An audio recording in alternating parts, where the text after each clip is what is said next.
You are listening to Single Smart Female. This is Jen, explaining the possibilities in your love life and examining your Mantourage dating experiences. I am here to help you do life and love on your terms by tipping the scales of love permanently in your favor. So don't forget to text this episode to all of your single smart girlfriends, and let's get started.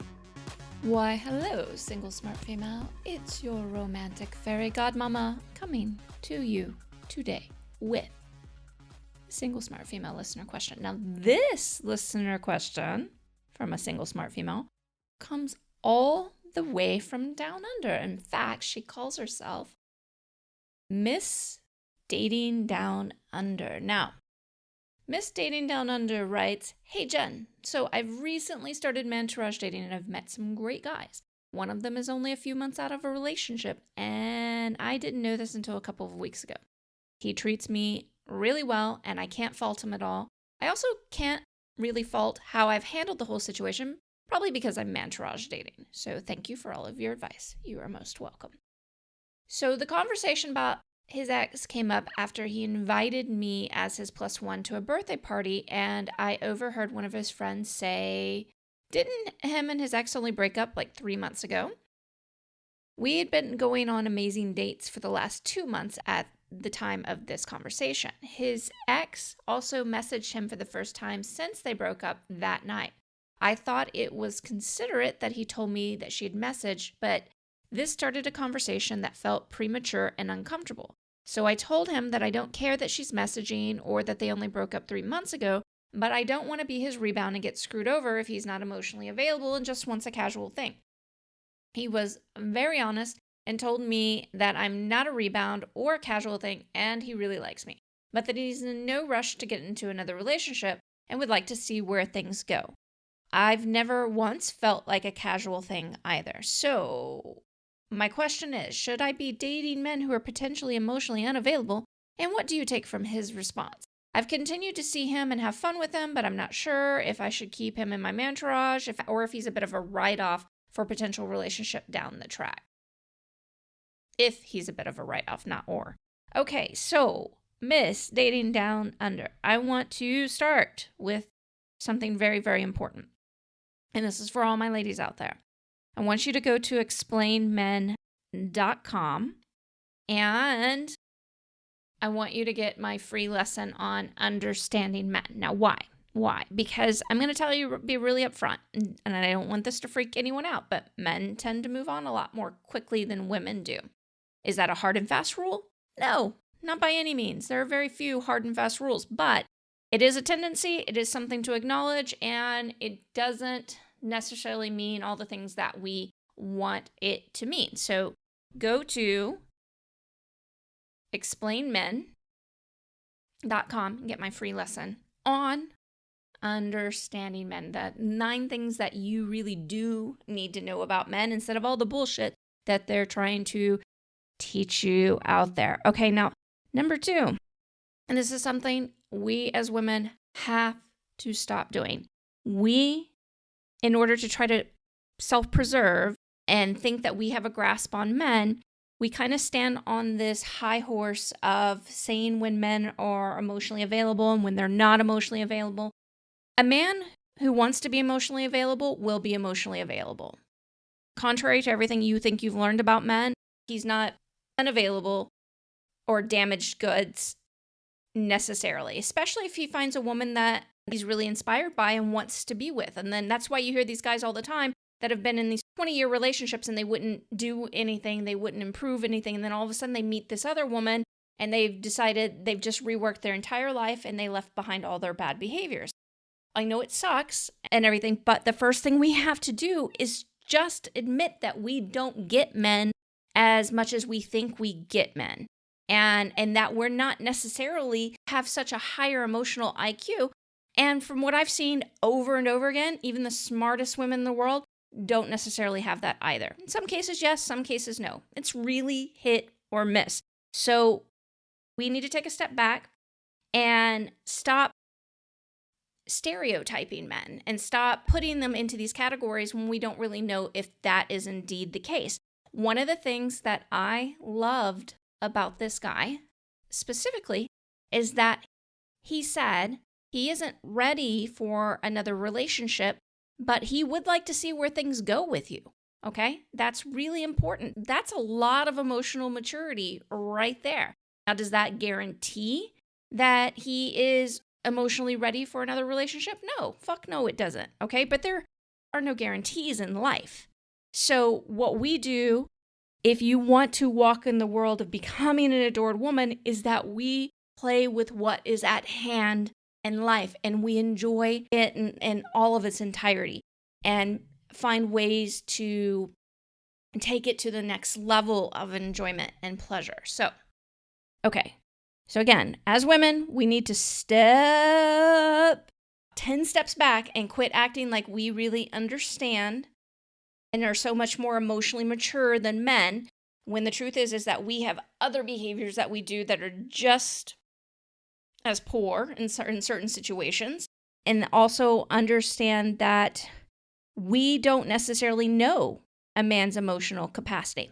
One caveat to this, okay? And this is the one I'm going to drum into all of you. And this isn't the case for Miss Dating Down Under, but this is something I want women to understand. He could still be living with her, or they're in the process of getting a divorce, things like that. That can be some really sketchy territory, okay? And I've explained that in other episodes, and definitely go to those episodes to reference that. But just because he had a breakup several months ago does not necessarily mean that he is completely emotionally unavailable. It could mean it, but it doesn't necessarily have to mean that. So let's quit putting men in those boxes. Now, this brings to a very important point. So how do we use Mantourage dating? The point of Mantourage dating isn't to find one man that you like more than all the others, and that the truth is you're actually really focused on him and you really want to make sure it works out with him. No, that's not the purpose of Mantourage dating. Mantourage dating is to actually bring viable talent into your Mantourage so that you get to research and try on and experience different types of men and different possibilities in love and romance, okay?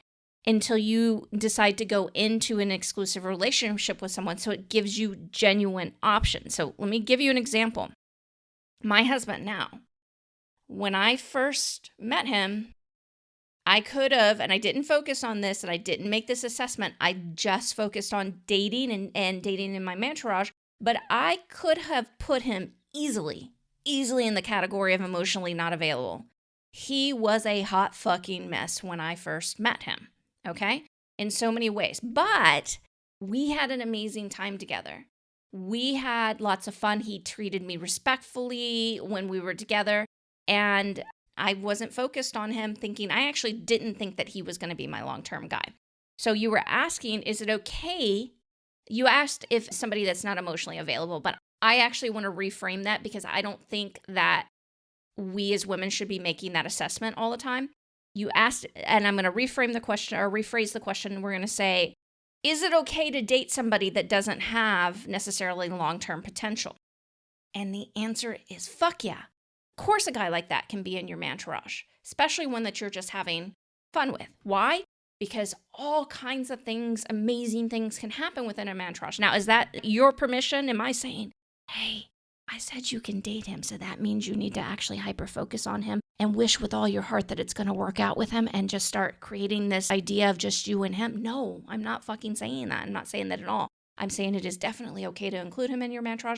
It's definitely okay to spend time with somebody who treats you really well and that you have fun with, even if you do not see any long-term potential whatsoever, okay? That's really, really important to take in. Why? Because there's a difference between, and this is something we go over and I've gone over on different episodes, there's a difference between who you're dating and who you decide to get in a relationship with, okay? And over time, as you're dating him, you'll learn whether or not there is long-term potential there. But it is definitely okay to include those men who don't seem to have long-term potential, like my now husband. It's okay to include them as long as you have a good time with them, and they are respectful to you.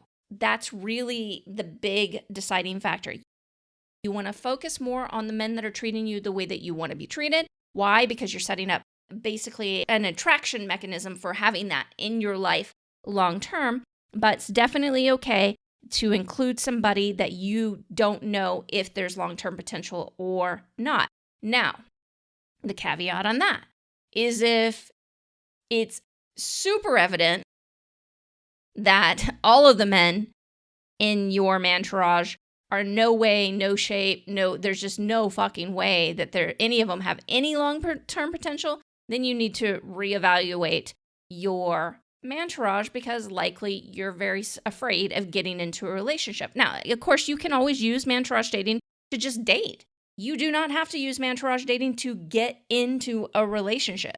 It is fantastic for that, and it's actually extremely effective relationship training, but it is not something that you have to use in order to get into a relationship. With that said, if a relationship is one of your romantic desires, then definitely use it. But just make sure there are some guys in there that, do kind of check some of the boxes, at least for potential relationship. But I will tell you that the beauty of a Mantourage, again, my husband, I did not think that there was long-term potential. I wasn't even sure at the beginning. I was very attracted to him. Mantourage will surprise you. Life will surprise you if in the best possible, most amazing ways, if you allow it to, and stop putting goggles on about certain men, which is why I spend so much time making sure all you hot bitches out there are not hyper-focusing all the time, because you deserve to have this kind of magic in your life. So again, go to explainmen.com. There are certain things that you need to learn about men. They aren't the bullshit stuff that they're trying to teach you on the internet. Women, we do need to quit thinking we understand a man's emotional capacity, because boy, my husband blew me the fuck away, and I see men do it all the time in my world. So take a deep breath and just be okay with the fact that maybe you don't know everything about men, and that is really okay, and that it's okay for the world and the universe to surprise the hell out of you in the best possible ways.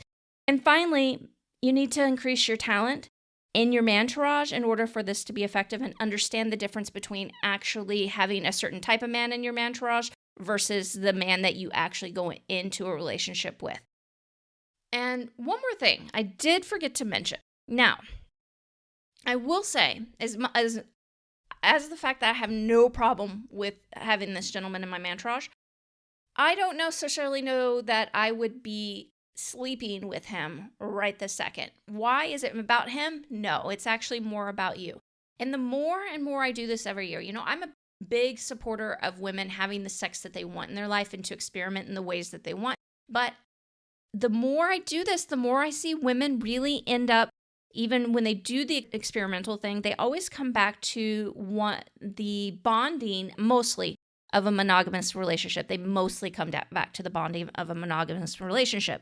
So what I will say is that you know you better than anyone else. And if you're a woman who gets connected very, very easily through sex, then I would be waiting a while. But that's not just specifically in this situation. It's for a lot of women. I would be waiting a bit and just keep going on dates and getting to know each other. If you need some sexual experiences, I would refrain from the penis in vagina mode, because that tends to have a more bonding chemistry to it, and then that way you get to really experience everything you want in your Mantourage, and you can include this gentleman as well and see how it unfolds over time.